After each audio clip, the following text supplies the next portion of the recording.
Welcome to Technique Friday. Now, as most of you know who follow my channel, I got a lot of pencils for Christmas and I just thought I would share a little bit with you about the proper ways to use your pencils, to care for your pencils, and the kinds of properties that these pencils have. And I think it's really important to understand how to maintain and store your pencils, and then how to use them even when these are new, or if you've been doing this for a while and for some reason you've never heard this information before, it still may be of benefit for you. Okay, so we have some Spectrum Noir pencils here that are they're waxy, but they're more oil-based pencils like the Polychromos. And then we have the Prismacolor pencils here, which are a beautiful creamy waxy-based pencil. Now I do have some other Faber-Castell pencils and Derwent pencils, but for the purposes of this tutorial today, I am simply going to be talking about these two because they are, in my opinion, probably this is, if you've got Polychromos, whenever I talk about these and the care of these, then you can substitute your Polychromos for that.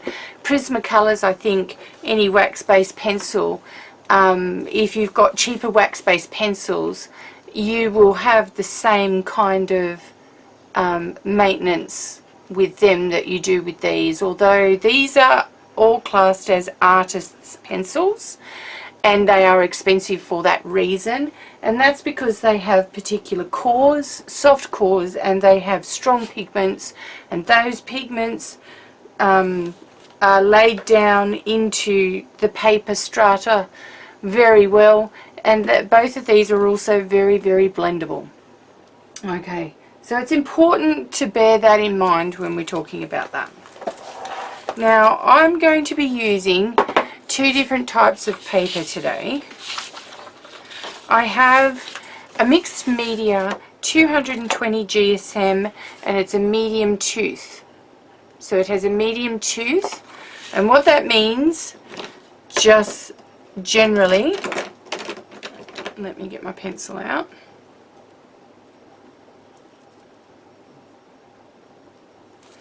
Okay, so medium tooth, and I'll just zoom this in a bit.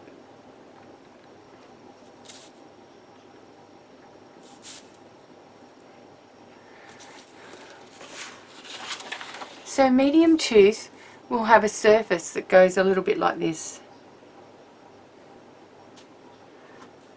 Okay, and what it means is that your pencil will hit the tops and will often not hit the bottoms. Just a moment.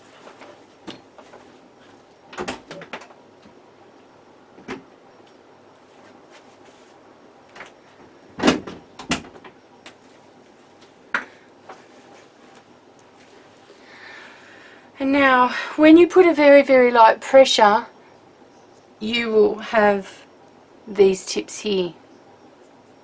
When you have a heavier pressure, you will start to press these tall things down, and therefore they will flatten out, and you'll start to have a surface that looks a little bit like this. Okay, and so therefore what your pencils will look like when you do this are, let me just show and explain it to you. So I'm going to use a dark pencil so that you can see the tooth extremely well. Let me just get down and bring that out just a little bit. Okay, so here, the way that you use, if you're new to colouring, the way that you will judge what pressure to put on a pencil is where you hold it. So if I'm going to put the lightest pressure possible, I'm going to hold it right at the end where I can still have a decent hold. It prevents me from actually putting a lot of pressure on. So if I do a swatch here like this, this is a light pressure, it's a dark, dark pencil, right? and it's on its side, and you can really see the tooth here.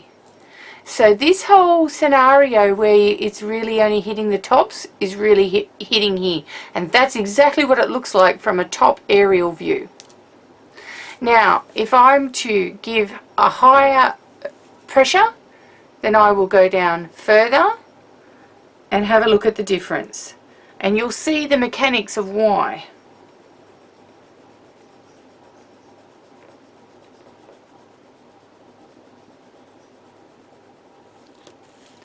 So you can see here that there is still some low points where the pigment is not getting into the bottom parts of the paper. But when you compare it to the light, it's flattening out the paper, and if you feel your paper above where you have just coloured, you'll see that this is still rough, but this feels much, much smoother because you have literally pressed that colour in. And if I go over this again, you can see the difference again when I just apply a second coat. Same pressure, second coat. Because the more times you go over, the more likely you are to hit these bottom parts here that are showing up white. And this is how you manage to get gradings in pencil. That's just one way of showing the mechanics of how these pencils work. That was a Prisma pencil. I'll now pop out a Spectrum Noir pencil in a beautiful teal colour, and I'll do the same exercise. So I'm going to hold this pencil right at the end, and I'm going to do the same thing here.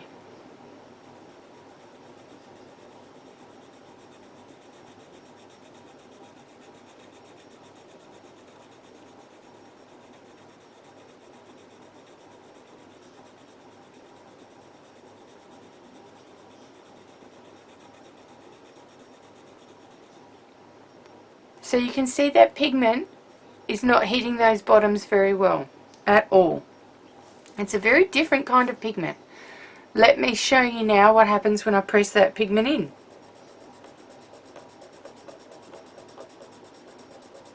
And the major difference between these sorts of pencils is one is oil based and it actually has more dust, and the Spectrum Noir has more dust. The Prisma seems to have almost no dust whatsoever. So there's a little bit different, and that's creamier. Alright, so when you then put a second coat, I'll just go over half of it with the second coat, and I'm using a heavy pressure.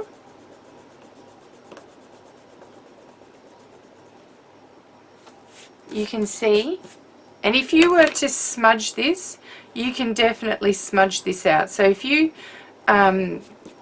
actually get your finger and wipe it away like I'm doing here, you can smudge and blur the edges of your colouring when you're doing it.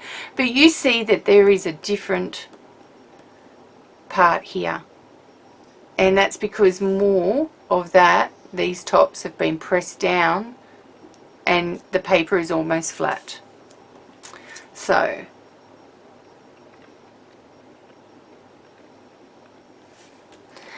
that's just the basics of the way that the paper works. Now let me show you this on a slightly different. So this is a sketch paper. It's 110 GSM, so it's 100 grams lighter than the other paper I was using, which is quite thick. And this is very thin. Okay.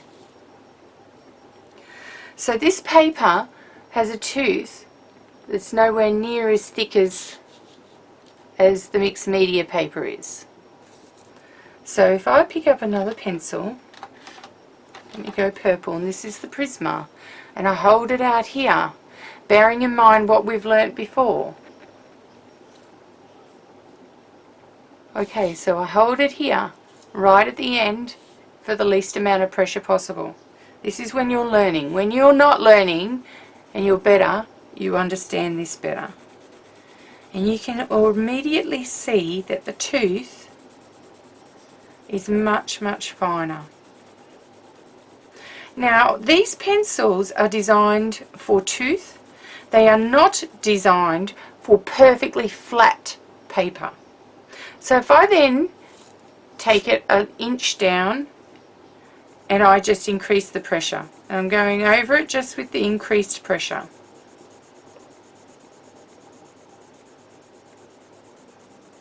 But I can't apply any more pressure than that. Okay, you can see still lots of white dots. I'll come in really close so that you can see those white dots. Now I'll bring my finger down again and we'll do it darker again. Only as dark as I can go though with that pressure. Less and less of the white dots. Down at maximum pressure.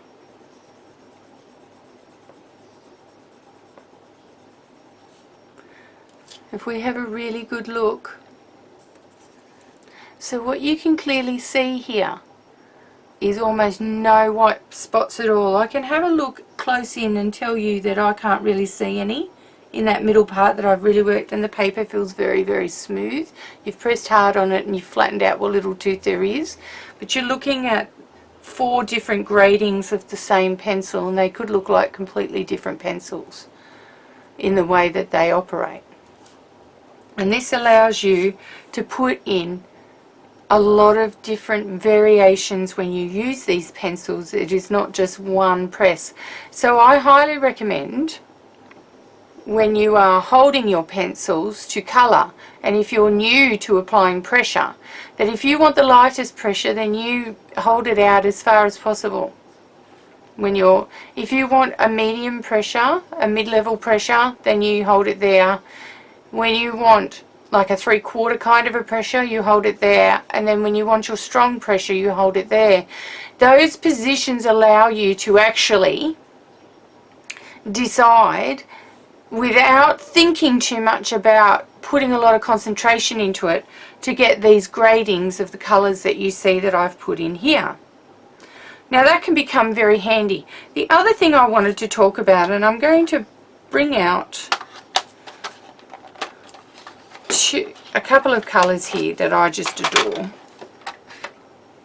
when I use them together.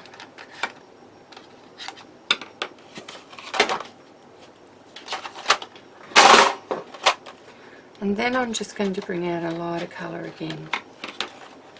Right. So I've got 3. So I've got the Prismacolor, so I'm using a light aqua, a cream, and an ultramarine blue. Now I want to give you an idea about how you can blend these. So I'm going to draw a circle, and I'll just zoom this in so that we can see this a little bit clearer. Okay, so I'm going to draw a circle,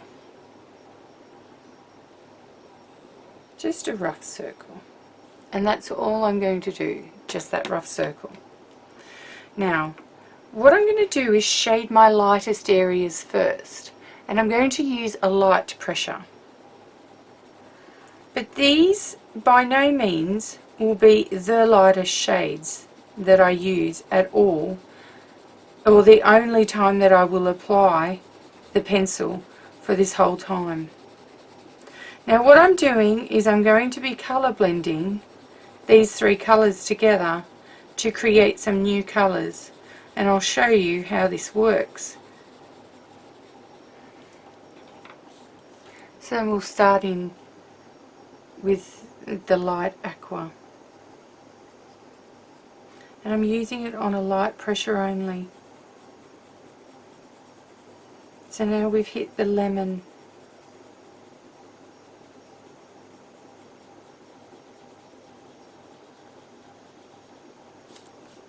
Then you can turn your paper.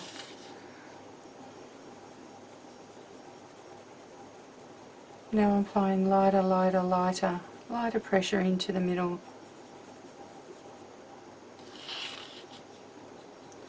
And now I'm going to do the same around the outside here. Just light pressure. And I'm using a different action to what I was using before, because I'm following the contours, and I want to show you can follow the contours of an object. So if I start doing this here, I'm following the contours.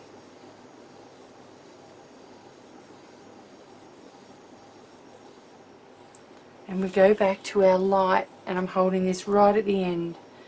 And I'm just going to keep going backwards and forwards and following the contours.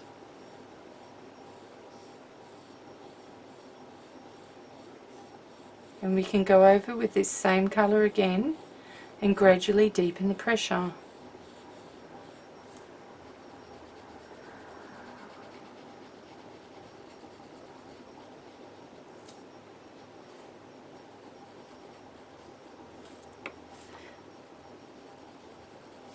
So we're following these contours.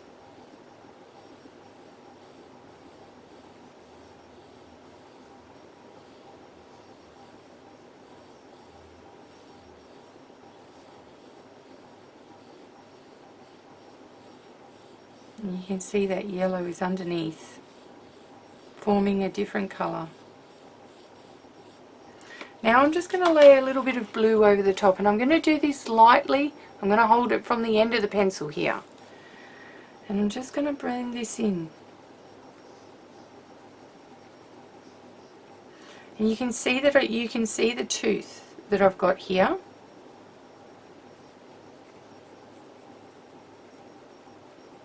And how light I am going. I am not going very heavy.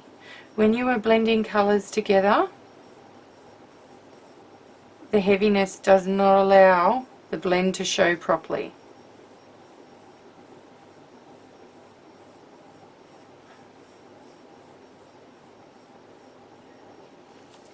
So now I'm going to go over this again with the teal or the aqua.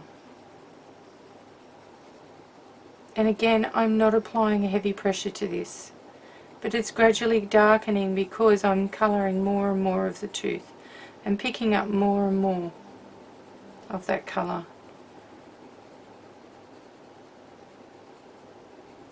And you can see now that that blue is now not looking like an ultramarine, is it? It's actually looking like a deeper teal.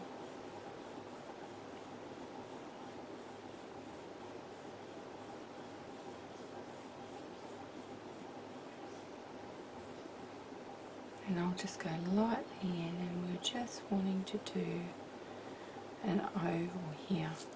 And now I'm going to go back in with this ultramarine again, and I'm just going to pop down the bottom.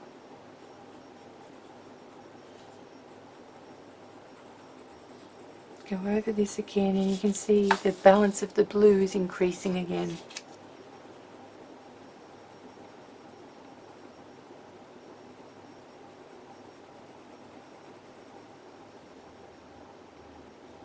And the same on this side. So I'm going to turn the paper and do it at an angle that suits my fingers.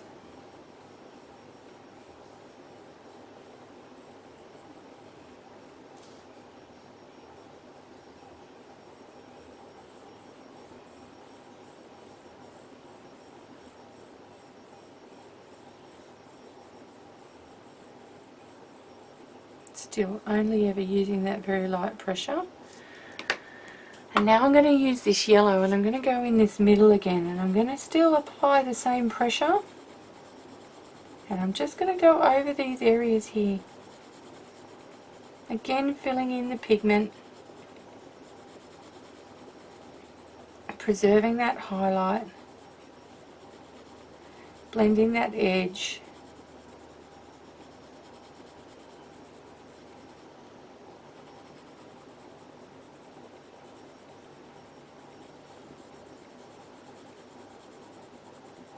And as you go with increasing these layers, your definition increases.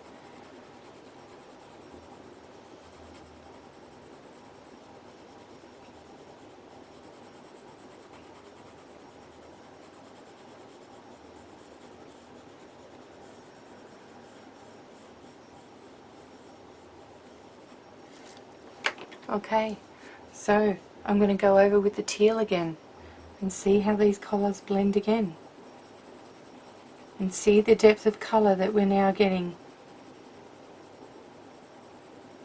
Using a little bit of thatching. going across the grain a little bit.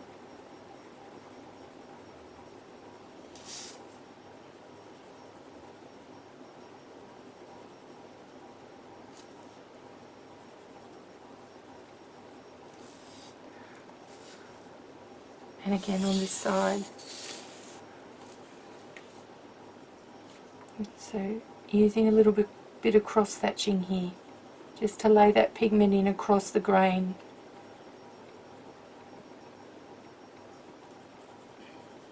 Not using a heavy pressure by any stretch of the imagination. It's just layer after layer building up here.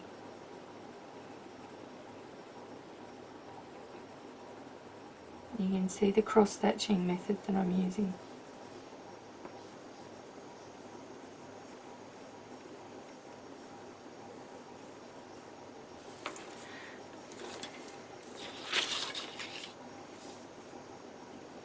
Now light, light, light pressure.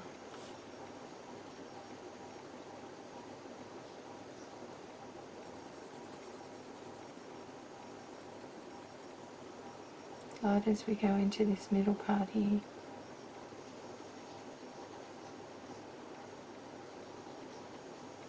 And we're preserving the highlight in the middle to give the illusion of a little bit of depth and 3D, but you can go over very lightly.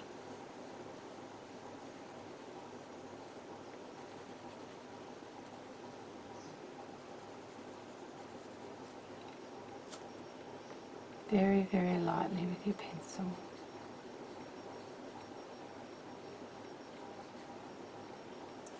Now let's go over with the yellow, and I'm going to use a medium pressure here.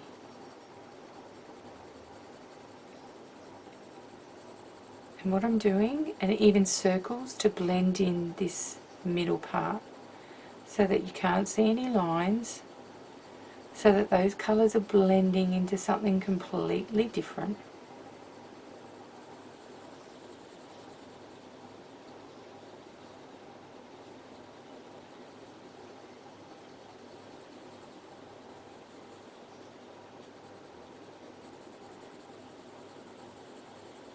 And this is the beauty of these beautiful blendable pencils.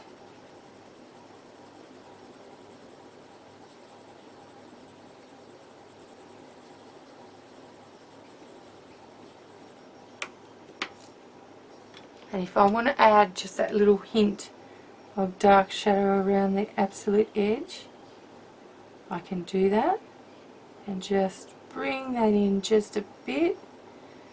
So I can have that dark edge on the edge here and just bring it in a little bit in the middle.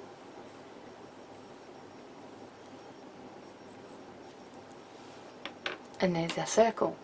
Now, to give you an idea of the three colours used by themselves, you've got your ultramarine, your teal,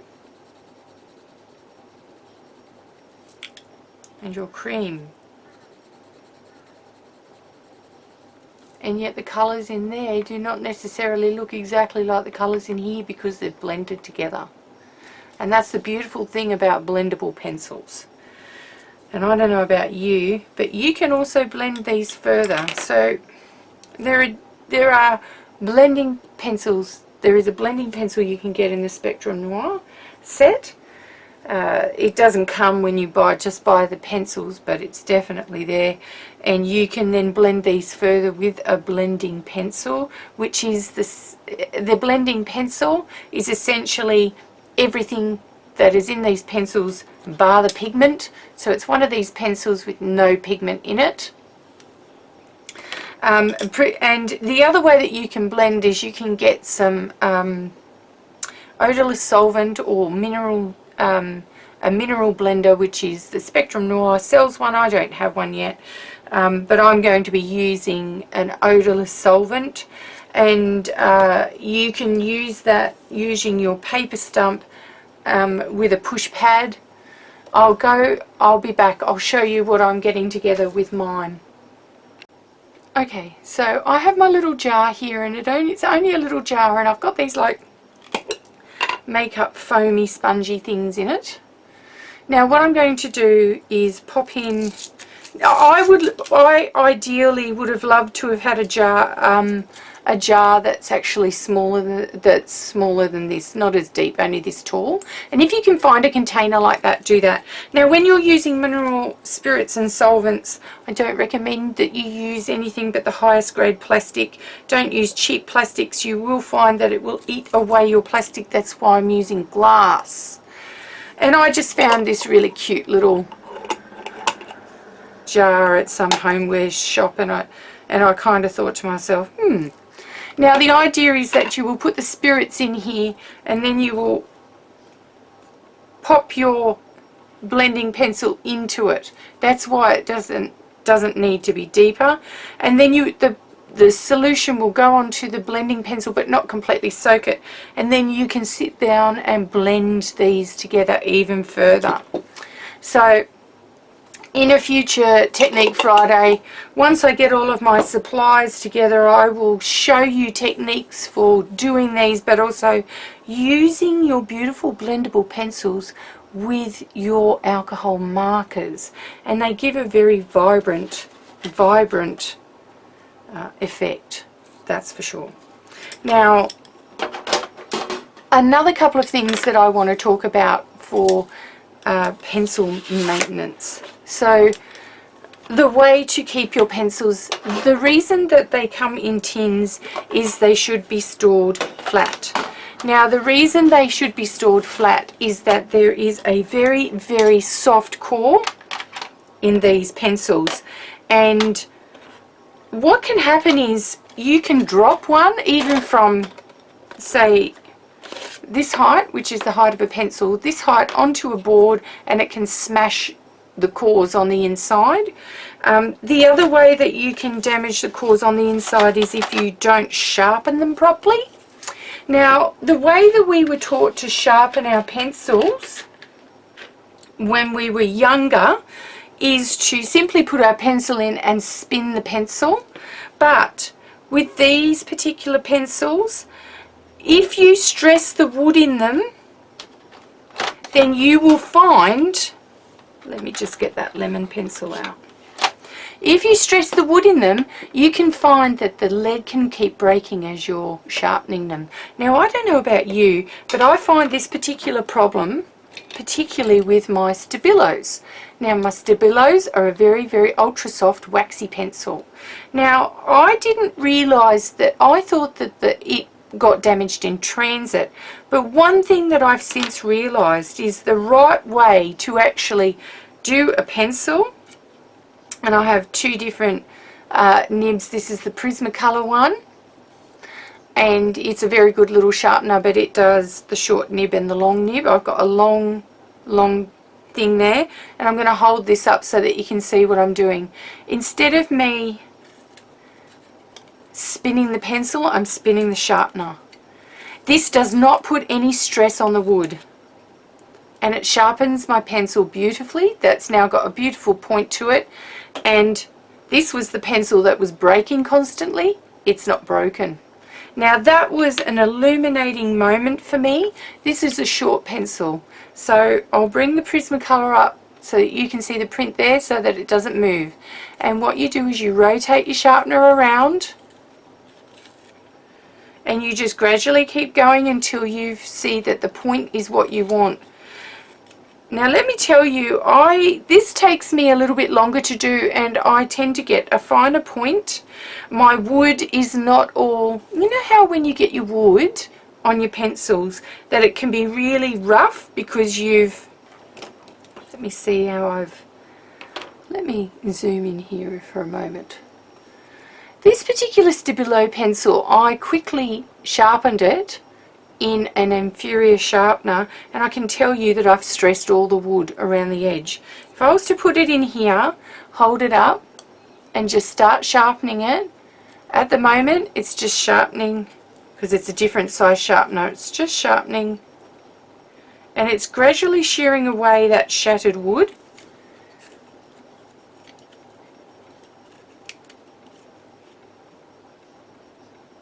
and the wood is starting to look a lot smoother.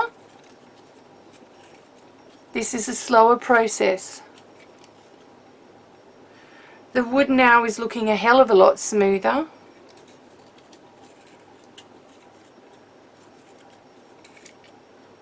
And the point is looking very nice indeed. Now, that is the way to sharpen your pencils. And I can tell you right now that if you don't sharpen these, you will run the risk of permanently damaging. I mean, these are expensive pencils, right? You don't want to have the scenario where you have leads that break all the way down and you get no use out of your pencils. And you don't understand that it's actually the way that you're treating them that causes them to break that way. So for me, who loves to have drawers, I, at the moment, am storing all of mine in a tin, because even when you're jostling them in a drawer, the argy-bargy, when they get flicked around like this together in a drawer, can also stress the leads, because the cores in these pencils are so soft. And that is the main thing that we really need to take note of when we're looking at these pencils, that the cores are so soft that we need to preserve them, because they are artist grade pencils and they are actually designed to actually give us the best results on paper. But if you don't maintain them the way that they should be maintained, then you are not going to have them last long enough for you to do much with them at all. So that concludes my pencil maintenance and a little bit of an idea about how blendable pencils can work, and particularly if you've gotten a whole bunch of them like I have over the Christmas break, then this is a really must-see tutorial for you, so that you can make sure that you maintain them and you get the best results out of your pencils. So I'm signing off for this week. Learn something new today. It keeps you young. Ciao for now.